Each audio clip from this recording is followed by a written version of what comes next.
Hello friends, welcome back to my channel. This is doctor Shiva, आपकी दोस्त। मैं आशा करती हूँ आप सब बहुत अच्छे होंगे और आप सब की दुआ से मैं भी बहुत अच्छी हूँ।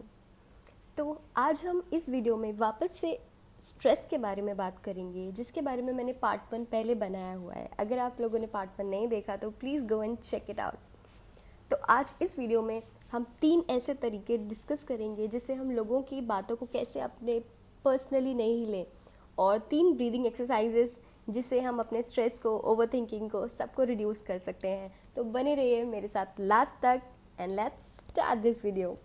The first thing that we are gonna discuss is, पहली बात दैट इज़, लोगों की बातों को पर्सनली ना लें। Don't take personal. बोलते हैं ना हमेशा हम लोग कि किसी को पर्सनली मत ले।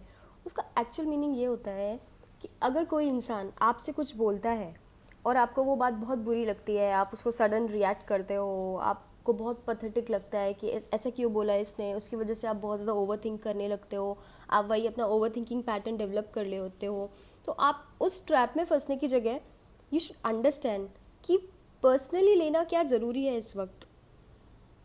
जो इंसान आपसे जो भी बोल रहा है, या चाहे वो आपका बॉस है, चाहे वो आपका कोई कलीग है, चाहे वो आपका कोई फैमिली मेम्बर है, तो अगर वो आपसे कोई कुछ भी चीज़ बोल रहा है तो एक्चुअली वो अपनी पर्सनालिटी को रिफ्लेक्ट कर रहा है। Basically they react, people react as they are. मतलब हम उन्हें चेंज नहीं कर सकते, वो वैसे ही रिएक्ट करेंगे जैसे वो खुद हैं। तो वो अपनी इनसिक्योरिटीज़, अपना इनर कैरेक्टर वो रिफ्लेक्ट करते हैं जब वो आपसे कुछ बुरा बर्ताव करते हैं या आपसे कुछ बोलते हैं। तो उन चीज़ों को पर्सनली दिल से लगाने की ज़रूरत नहीं है। आपको बस सोचना है ठीक है यार, उसका पॉइंट ऑफ व्यू है, मेरा तो नहीं। सेकेंड चीज़ जो हमें याद रखनी है that is accept the situation और पीपल एज दे आर। इसका मतलब है हमें अपने अंदर एक्सेप्टेंस डेवलप करना है। एक्सेप्टेंस डेवलप करने का मतलब ये होता है कि जैसा भी, जो भी सिचुएशन है, जिस भी चीज़ से आप परेशान हैं, जिस भी इंसान से परेशान हैं, कोई सिचुएशन है, कोई काम नहीं हो रहा, तो उस सिचुएशन को आपको एज इट इज़ एक्सेप्ट करना पड़ेगा।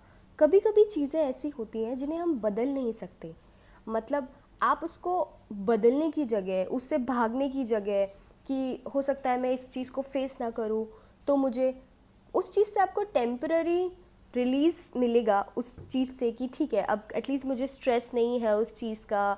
बट एक्चुअली इवेंचुअली वो आपके स्ट्रेस लेवल को बहुत ज़्यादा बढ़ा देगा, क्योंकि आप इवेंचुअली सोचते वही जाओगे कि पता नहीं वहाँ क्या हो रहा होगा, पता नहीं वहाँ क्या हो रहा होगा, या उस चीज़ से क्या हो रहा होगा। तो एस्केप फिनोमेना हमको यूज़ नहीं करना है, बल्कि उस चीज़ को फेस करना है एज इट इज़। उससे आपके अंदर कॉन्फिडेंस भी डेवलप होगा और आपके अंदर ये सारी चीज़ें कम ऑटोमेटिकली होने लग जाएंगी। जो थर्ड चीज़ है that is most important, that is let go. Let go बोलना बहुत आसान होता है, I know, but it is not very simple. तो इस चीज़ में आपको खुद का एग्जाम्पल लेके इस चीज़ को समझना है। जैसे अगर आपकी किसी से लड़ाई होती है तो आपको गुस्सा आता है, आप गुस्से में बहुत कुछ बोल देते हो, आप गुस्से में बहुत कुछ किसी को बुरा बोल देते हो, फिर बाद में कोई इंसान आपसे आके कुछ बोलता है कि अरे तूने मुझसे ऐसा कहा था, वैसा कहा था, तो यू से कि अरे यार मैंने तो गुस्से में कहा था, मेरा वो मतलब नहीं था। अब आपका मतलब वो नहीं था और किसी और ने आपसे कुछ कहा, तो उसका मतलब ज़रूरी है क्या कि वही हो? तो लर्न टू एक्सेप्ट इट कि ठीक है यार, हो सकता है उसका मूड ख़राब हो सकता है वो बैड फेज में हो। तो learn to let go things, because letting go not only help you to relieve your stress, your overthinking, but also makes you a wonderful person, because आप जितना ग्रास्प करके रखते हो चीज़ों को, ग्रास्प नहीं करना है, जो इम्पोर्टेंट चीज़ें हैं उन्हीं को ध्यान देना है। इतनी सारी चीज़ें हैं हमारी लाइफ में ध्यान देने के लिए, तो ये हम फालतू की बातों पे क्यों ध्यान दें? तो इसलिए हमें इन सब बातों पे बिल्कुल ध्यान नहीं देना है। इनको, जिन चीज़ों को हम लेट गो कर सकते हैं उन चीज़ों को लेट गो करने की कोशिश करनी है। अब हम बात करते हैं 3 ऐसी एक्सरसाइजेस के बारे में जिनसे हमें स्ट्रेस से छुटकारा मिल सकता है। तो 3 ऐसी exercises, they are breathing exercises. जो सबसे इम्पॉर्टेंट है, अपनी सांसों पे नियंत्रण करना। नियंत्रण करने के लिए मैं ये नहीं बोल रही हूँ कि कब आपको सांस लेना है कब नहीं लेना है, बट हाँ, सांसों की एक्सरसाइज करने से प्राणायाम करने से that definitely helps to release your stress and you know it works wonderfully. So 3 ऐसी ब्रीदिंग एक्सरसाइजेज मैं आपके साथ शेयर कर रही हूँ जिससे मुझे तो पर्सनली बहुत अच्छा लगता है, बहुत सूदिंग लगता है. करने के बाद you feel very fresh. So I hope आपको भी बहुत अच्छा लगे. So please try it out. So जो फर्स्ट एक्सरसाइज है दैट इज़ कपालभाति. कपालभाति के बारे में हम सब जानते हैं.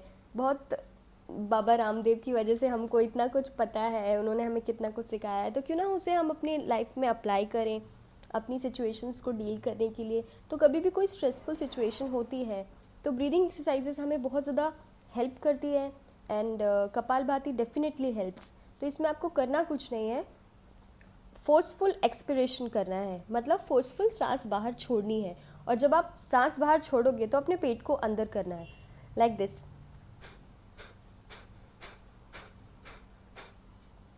इस तरह से आपको कपालभाति करना है. तो ये आप 100-200 टाइम्स कर सकते हैं. इसको आप करके देखिए.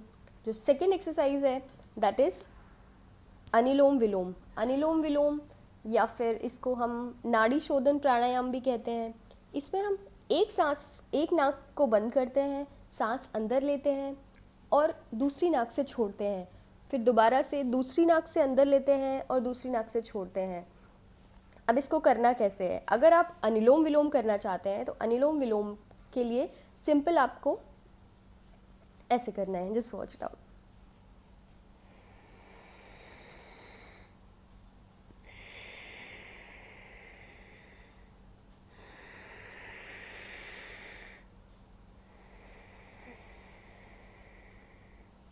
अगर आप इसको थोड़ा सा और मॉडिफाई करना चाहें तो आप थोड़ी देर अपनी सांस को रोक के भी रख सकते हैं, लाइक दिस.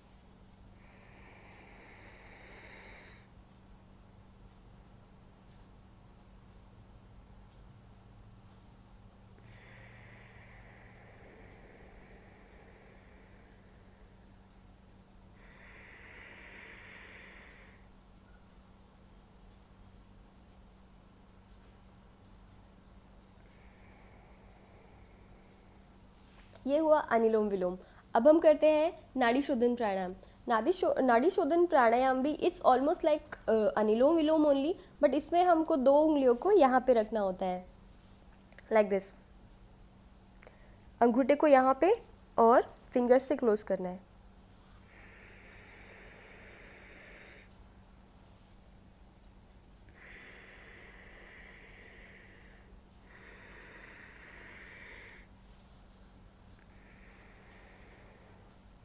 अपने सर को ऐसे रोटेट नहीं करना है, वो मैं बस आपको दिखाने के लिए कर रही हूँ. जो थर्ड एक्सरसाइज है that definitely helps is diaphragmatic breathing. इसका मतलब होता है कि हमको अपने चेस्ट मसल्स को यूज़ ना करते हुए डायफ्राम के मसल्स को यूज़ करना है ब्रीदिंग करने के लिए. नॉर्मली हम जब सांस लेते हैं तो हमारा अपर बॉडी मूवमेंट होता है लाइक दिस. पर अब हमें करना क्या है कि इसको स्टेगनेंट रखना है और नीचे एब्डोमिनल मूवमेंट होना चाहिए. जब हम सांस अंदर लें तो पेट ऊपर आना चाहिए और सांस छोड़े तो हमें सांस जब छोड़नी है तो मुंह से छोड़नी है, लाइक दिस. अब आपको नीचे का नहीं दिखेगा बट ऊपर का मूवमेंट नहीं होगा.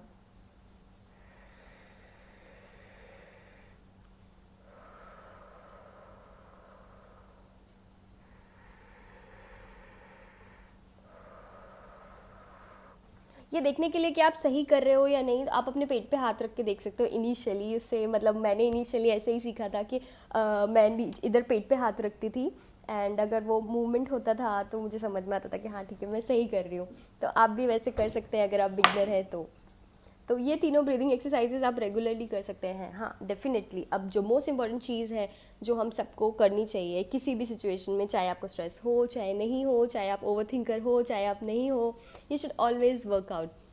तो regular exercise is very important. Regular exercise is so important because ये not only it helps to control and manage your stress level, it also helps you to it is just wonderful. just try it out. इसमें आपको at least 30 minutes आप दे सकते हैं. 30 minutes अगर आप week में 3 बार भी दे रहे हैं तो भी इट इज़ सफिशिएंट। मतलब आपको रोज़ करने की ज़रूरत नहीं है, but at least thrice a week तो आपको करना ही चाहिए।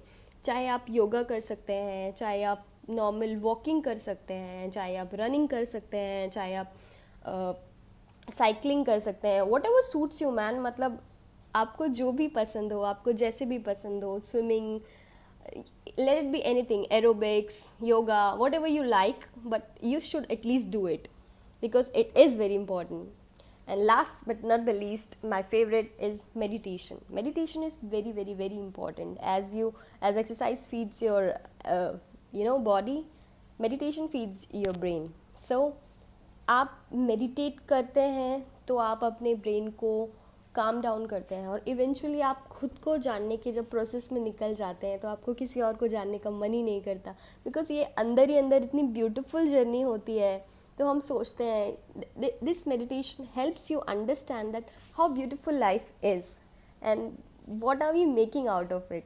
अगर हम इस चीज़ को जान लेते हैं तो हम बहुत अच्छे पाथ पे चले जाते हैं, जिससे हमें ये चीज़ समझ में आती है कि हम जिन चीज़ों पे एक्चुअली ध्यान दे रहे हैं वो इतनी इम्पॉर्टेंट है नहीं, और जो इम्पॉर्टेंट चीज़ें हैं उन पे हम ध्यान ही नहीं दे रहे हैं। तो एटलीस्ट हमें उन चीज़ों में डिफरेंस समझ में आता है। तो that's it about this video. I hope आप सबको ये वीडियो पसंद आया होगा और थोड़ा बहुत आपकी लाइफ में हेल्प भी करेगा। तो अगर आपको मेरा वीडियो पसंद आया हो तो प्लीज़ इसे लाइक करें, और अगर आपने मेरे चैनल को अभी तक सब्सक्राइब नहीं किया है तो प्लीज़ सब्सक्राइब करें। So I hope this helps. Till then, take care. Bye bye.